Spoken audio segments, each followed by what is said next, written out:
Welcome to this week's IG Live. I'm excited to be talking to author and illustrator Charlotte Cheng. Some of you may remember that I interviewed Charlotte, I believe it was about 3 years ago, so it's been a while, and so much has happened since then. Hello. When we first spoke, what I believe, she'll correct me if I'm wrong, what I believe was her first picture book, or at least traditionally published book, came out, Night Market Rescue. She has published many more since then, so we're going to find out all about that. Haven't entered our giveaway yet, be sure to do so. It ends tonight at midnight. Hi. Hi. Good to see you again. Oh, good to see you too. I was just saying, I think it's been a while. I think it's been at least a few years, because it was when Night Market Rescue came out. Was that Yeah, I think you were right on the dot for 3 years, for sure. okay? Amazing.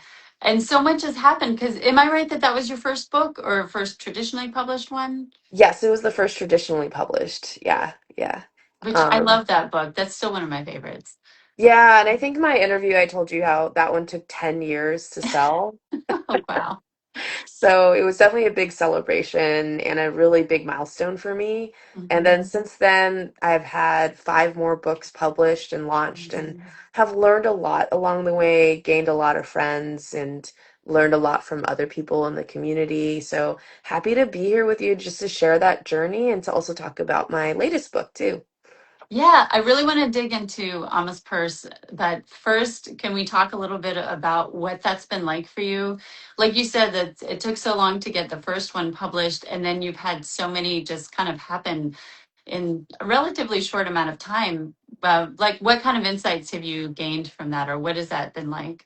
Well, it's been such an interesting time to be published. I'm sure you're aware with lately some book bans are happening, Right. things like that. But I'm also very lucky to be living in the San Francisco Bay Area, where there's a really strong author community. And so, as part of me prepping for my book launch and really learning about the community itself, I joined a few groups, and they've been really supportive throughout the whole process. Mhm. Um, just small tips about book launches. What bookstores do you talk to? What are the independent bookstores who really give you a lot of support? And so our local ones, the Reading Bug, Linden Tree, those are the two I realized, oh, those are my core people. They're nearby, but they're also very rooted in the local community and can really help get the word out about your book. So small things like that, having an author community, an illustrator community that can sort of be your mentors, right? People who have done this year after year after year, getting feedback from them as well. And then the books themselves, I will say Roar-Choo came out the year after Night Market, and that one's been my biggest success. It got featured in the New York Times. It got selected for Dolly Parton Imagination Library for 2 years in a row now. So I'm really excited about that and just seeing hundreds of thousands of kids getting copies of that book. And I'm getting messages from parents and kids from Mhm. around the world saying how much they love the book. And then also going out into schools and reading my books with kids around the Bay Area, down all the way to LA. My most touching one was last year. We came out with a book called Icy Fruit about my Yes. grandfather's popsicle company, which y'all featured on, I believe, Yes. on your On a channel. giveaway. Yeah. Yeah, that one of the most touching experiences there was launching the book and going down to LA during their AAPI month. And my dad lives there with my uncles. So Mm. all of them came out and we sang the Icy Fruit jingle, my That's grandpa's amazing. popsicle jingle, all together for the first time. And then a few months later, we were in Taiwan and my dad organized a celebration for the book. And Mm. former employees from the popsicle company came out, and it was over 100 people singing the jingle at once. And so it makes you realize, like, and reminds you why you write and why you create books like that, because it was a story I knew I wanted out there about my grandpa, a story about persistence and entrepreneurship. And it was out there, and I saw it in the hands of kids, in the hands of people who lived through those memories, and it was Mm. just so rewarding. It made all that hard work worth it, right? Right. That's amazing. I just want to say that we also got a comment saying from someone who's a San Francisco native talking about what a great arts community it is. And yeah, I mean it's really amazing the books and also how you really celebrate like Chinese culture, to talk about like your own family history. What would you say? Because let's say you have a name for sister, Icy Fruit, Roar-Choo, I Miss You Most. I don't know if I'm missing one. We already talked about Night Market Rescue. Um, with all these different books, what would you say is the common thread that runs through them? What makes someone pick up a book and say, "Oh, this is a Charlotte Cheng book"? I think someone asked me because they wanted Uh, to know what my voice was, and mm, I had to pause and really think about it because my voice really differs from story to mhm, story. But what I think is very centered in it is just heart mhm, and lyricism. So when I write, I treat writing children's books like writing poetry. I belabor mhm, every word. I love making words just feel like they're rolling off your tongue when you're mhm, writing. And so you'll find a lyricism in the words I write. And some of them rhyme, some of them don't rhyme, but they have that. And then it's just heart. I try and pour my heart out and you feel it, and that's why a lot of my books are about family because that's a lot of where my heart sits, mhm, right? And so I had to pause and stand back and like, I wrote a book for each of my grandpas, and this mhm, launches for my grandma, right? A Name mhm, for Sister is about choosing a name for a baby. It came out mhm, because I wrote it, it was inspired by my daughter. It's dedicated mhm, to my daughter and my parents. So that heart, that family, I would say, is that consistent thread. And the heritage piece, I can't help talk about that if I'm talking about my family, right? That Taiwanese heritage. But the last thing is, I think these stories, I also try and make sure there's a universal theme. It's a theme mhm, that, regardless of whether you're Taiwanese or Asian, that you can really connect with. Because a night market rescue was about dogs, right? So I right. got messages from dogs from around the world, people going, "Oh, this story reminded me of my dog," right? And then Ama's purse is about purses. So Mhm, like digging through your mom's purse or your grandma's purse, that's something a lot of people can connect with, right? mhm, And then I Miss You Most is about loss. And so I get messages from librarians and teachers who thank me for allowing them to use this book to start a conversation with their loved ones or with their kids about it too. mhm, So that one just spans across, heritage, identities. It's a mhm. universal theme that people really can connect to. Yeah, and something I think you're right that that's something people recognize in your books when you have these things. They're very relatable and yet also very specific at the same time. And also you were talking about the lyricism of the books. That's something I know people comment on a lot is they make great read alouds for the same reason. And going back to that and how you do a lot of events with children, you have more than 20 years experience in education. I don't know if people realize that. And so from that perspective, why are books like yours that incorporate cultural traditions, that incorporate identity, family ties, why are those kinds of books so important in terms of education? Right, and we talk about this. I love metaphors, Yeah. so Mhm, talk about diverse books. Um, a lot of people use these metaphors called windows, mhm, doors, and mirrors, right? And when you have books like this, diverse books, and books that really have the heart and that basically universal theme, we talk about doors as an invitation to come in and explore a concept, whether it's scary like loss or something fun like purses. Explore a concept mhm, in a safe space. And then windows is the ability to look into other people's worlds to practice that empathy piece. So mhm, even though you're not Taiwanese, you can look through this book and see these little elements and these personal details that help you understand what it's like to be Taiwanese, mhm, right? Are mirrors. So if you are Taiwanese, if you are Asian, you feel seen in the book. right. You're seeing your personal experiences being reflected in the stories you read. So that's why it's so important to have a wide variety of books for kids, because at the end of the day, want kids to feel seen in the stories that Mhm, they read and get read to. And I wanted them to feel inspired that they too can write stories that are mhm. meaningful, that they can share with the world as well. So just those two pieces alone, I that's why I greatly value expanding our library selections in schools for sure.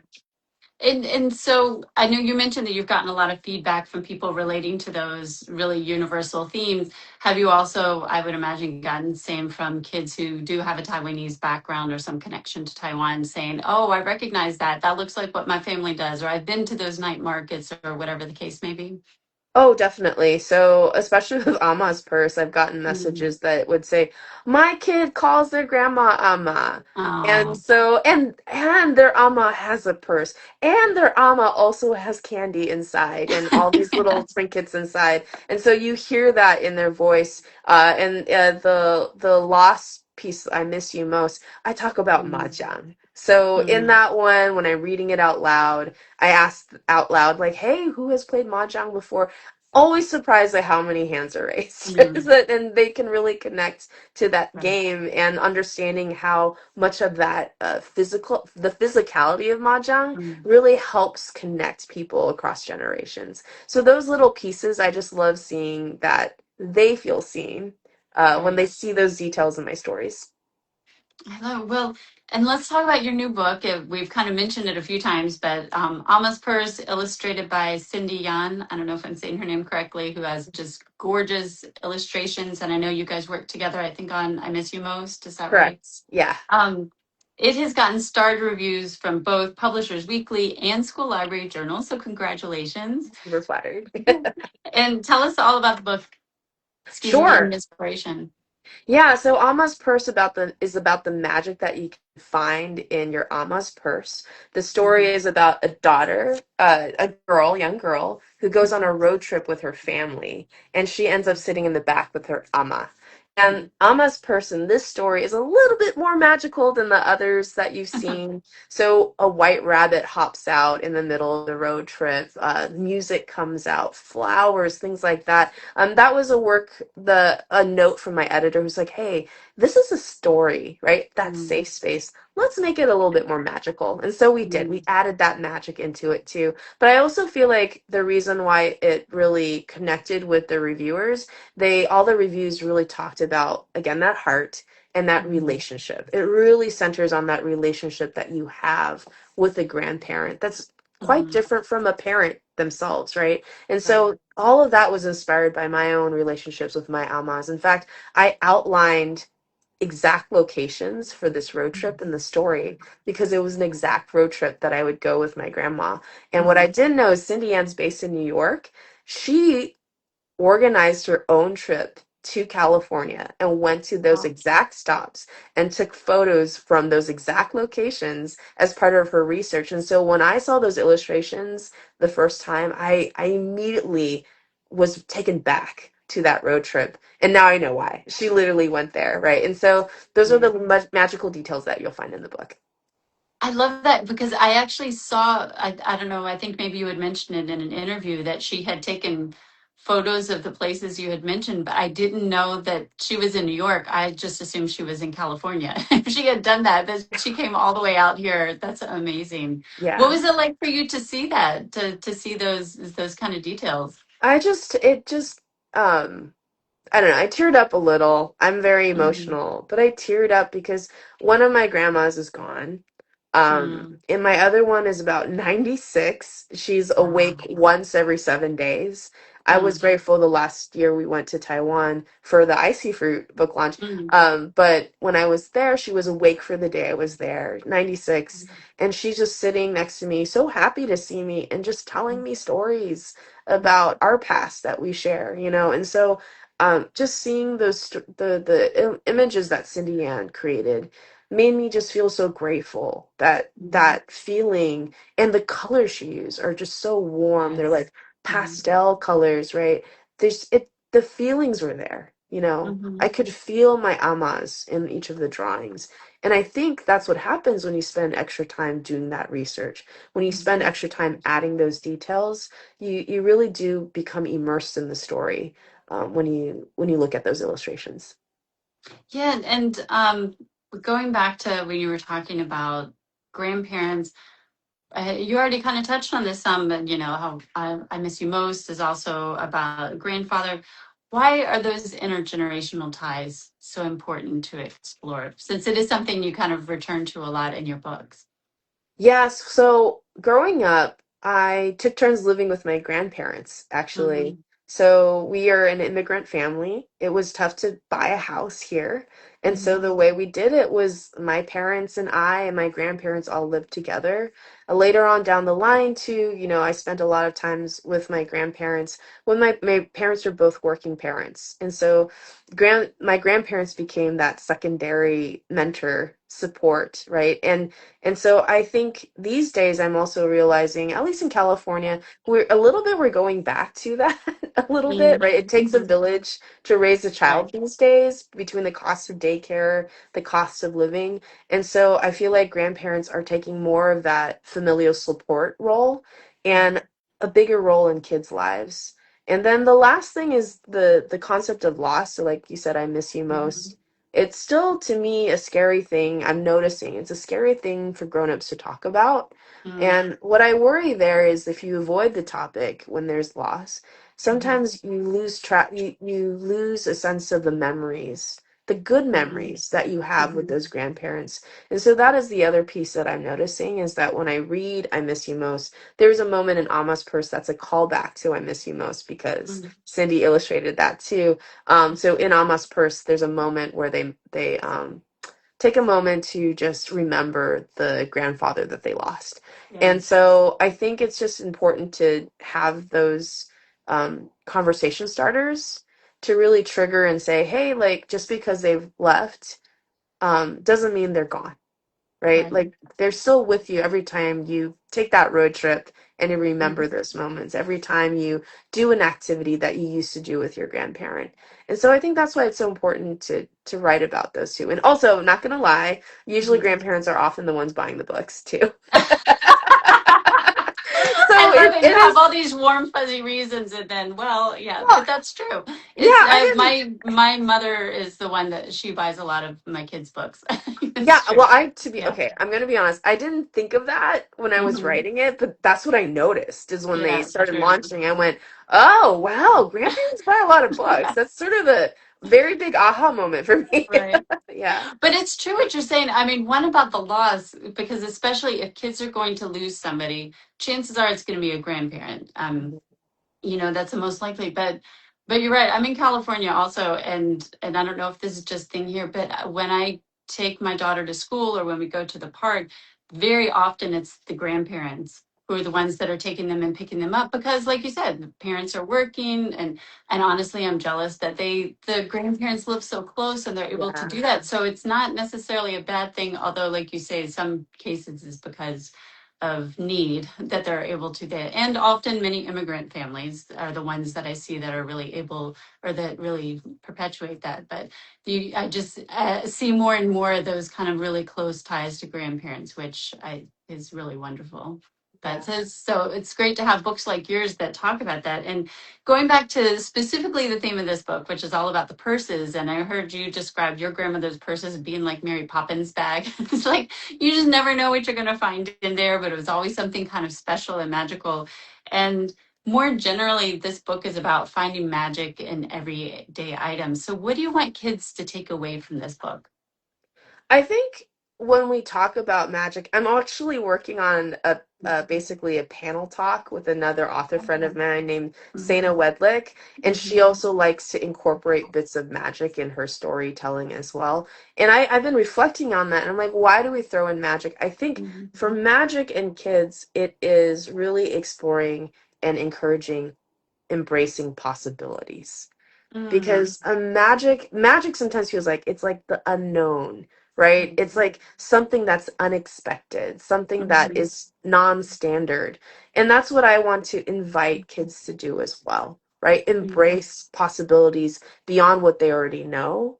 And I think that's why I said, hey, it did feel like Mary Poppins bag because I remember watching Mary Poppins when I was a kid in that moment where the kid's eyes are wide open because she pulls out a giant, like a giant Right. object. I'm like, there's no way that came out of the purse. Yes. Right? But it made the kids pause and look at their lives with a different Mhm. perspective, a different mindset. And so that's why I think for me, I'm often attracted to folding in a little bit of magic. A Name for Sister Mhm. that came out this year is also very magical, like a Right. phoenix enters Hmm. through a fireplace. Like, what? A turtle enters the house through the sink, and so you go, wait, what? Why did you do that? I'm like, because I want to invite possibility into a Mm. kid's creativity. I love that because you think stories, I mean, we all know like books take you places, even if you're not able to leave your house, but to really play on that and the idea of inviting possibility, I love that idea. And speaking of ideas, so I know Alma's Purse just came out, so I don't know if it's too early to ask, but what other projects do you have in store or what are you thinking towards? Yeah, this I unfortunately I've been trying to sell more books, but I Mhm. also currently work now at Common Sense Media and I'm very Oh, busy working yeah. there. So I'm a full-time I do a full-time job on top of writing. So I've been Mhm. trying to chip away at more stories during this whole publishing span of the last three Mhm. years. And so I don't have another book scheduled to be published anytime soon. So I'm just heads down writing, but I'm also doing a Mhm. lot of school visits and that's been taking up my time and book fairs too. So you can go to my site, charlotte.art. I love visiting classrooms and schools and sharing my stories. You can find out how to book me as well, but I'm doing also visits with the libraries. I am just in love with libraries, by the way. So I'm scheduled to go to San Leandro Library, and I Mhm. am so proud of the program they've developed there, where they use their funding so that schools can come to their library and get an author visit for free. So it's not on the Mhm. schools to pay for authors to visit. The library funds that opportunity. And I was just so honored to be invited to do Mhm. something like that. So mind you, I'm still writing. I have lots of stories. I know we talked about pirates last time, I Mhm. believe, and I'm still working on a pirate story. I'm one day you'll see a pirate story out there. And another one is I'm still going through therapy about my second dog. Mhm. She's a bit of a handful, and part of the therapy is I'm working on two different stories about her because Mhm. Night Market Rescue is about my first dog, Waldo. And so I Right. want to write about Carmen in some way, shape, or form, but the last version I wrote and my agent looked at it, she's like, oh, the character's not very redeemable. And I Oh. was like, correct. Accurate. Yeah. This is accurate. And I Yeah. went, oh, I really need to reflect a little bit more about that Mhm. and realize like, what is my relationship with Carmen? So a lot of Right. this writing it takes time. And I'm Right. realizing that me being able to sell so many books was, it took 10 years to sell Night Market Rescue. Mhm. That was also 10 years of me marinating on tons and tons of stories. And then Yeah. I was able to sell a lot of them very quickly, but all of a sudden all my bank of stories are gone. Right. And I need to be like, oh, I need to hunker down again and really like fill the well and then use that Right. well to write more stories, right? And so I like to say that luck, well, I'm quoting Oprah, but Mhm. luck is Uh-huh. really when preparation meets opportunity. Right. Right. And so again, I'm in that preparation now. When opportunity arises, I want to have another bank or library of stories ready to go. Mhm. So that's where I am right now. That's amazing. That sounds wonderful. Well, I can't wait to see when those new ones come out. And I have to ask, I'm curious about your work in Common Sense Media. I use that all the time. I know a lot of parents that do for when we're trying to figure things out. It's just such a trustworthy source of information. What kind of work or has that kind of given you a different perspective on, I don't know, media industry or things like what has that experience been like for you? Yeah, happy to talk about that. So I'm the senior director of product education there. So I lead product strategy on our education side. You should definitely check it out on Common Mhm. Sense Education. We basically have a slew of K-12 curriculum to teach kids about digital literacy, media literacy, AI literacy, and we're really focusing on helping kids develop healthy habits with Mhm. technology, which I think we really, really need these days between Yeah. social media, AI coming into our spaces, and TV still, right? And Mhm. YouTube, all those pieces as well. And so I'm really proud of the work we're doing. Next week, we're actually launching brand new high school curriculum about it. I will say it ties back to my storytelling because one of the core foundations we build upon is media literacy. What is Mhm. media literacy? It's basically teaching kids about the tools in media that they can use to tell stories, thoughts, Mm. and ideas. And so to Mhm. me, a book is media, right? Mhm. Sure, a phone can be media, a laptop could be media, but so is a book. Sometimes people forget about that. And Mhm. but I say like, hey, the basics that you learn in literacy, Mhm. language, learning language, in language arts, you can apply a lot of those fundamentals in how you're learning to use Right. media and Mhm. technology. And what I want to say is like, hey, it's not a topic to avoid in schools and at home. Because Mhm. if you avoid it, then it's the wild, wild west for the kids. They have zero Right. tools or mindsets or guidance around it. Whereas, hey, taking the time to have that conversation with your kid, with your student, and we've provided all the resources you need, right, to Yes. do so. I think that's the way forward. Just like you would do by teaching a kid how to read, you read together. Right. I recommend you do the same thing when it comes to TV. You watch a movie together. Mm. You explore social media together first before letting them loose, right? Yeah. And so that's sort of where I see the parallel between my children's book work and also my Mhm. work at Common Sense. Yeah, that makes sense. Especially like you say, it's so important. I think probably one of the most important things we can be teaching them now, just because of how our society is set up. We actually have a classroom kit coming out Oh, very that's soon exciting. about media literacy, digital literacy, and one of the main, one of the sources we reference is Common Sense Media. Oh, So. yay. Yes, absolutely. So that's why I was so curious to hear about it. Well, thank you for taking the time. I realize I'm taking up a lot of your time here, but it's just so interesting to talk with you and getting to hear about your work and getting to hear about, I mean, your work on both sides, common sense education, and also, of course, your wonderful children's books. So thank you for taking the time to talk with us today. No problem. Thanks for the opportunity. It's always a joy, and I really admire the work you all do. So, Oh, thank again, you. I'm so glad to be here.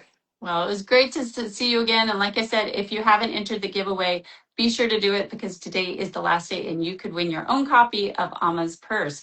If you joined us late and you missed the whole interview, you can watch the whole thing on Instagram in just a few minutes, or later we'll have it up on our YouTube channel. So thank you, Charlotte, and thanks to all of you for watching. Bye. Bye.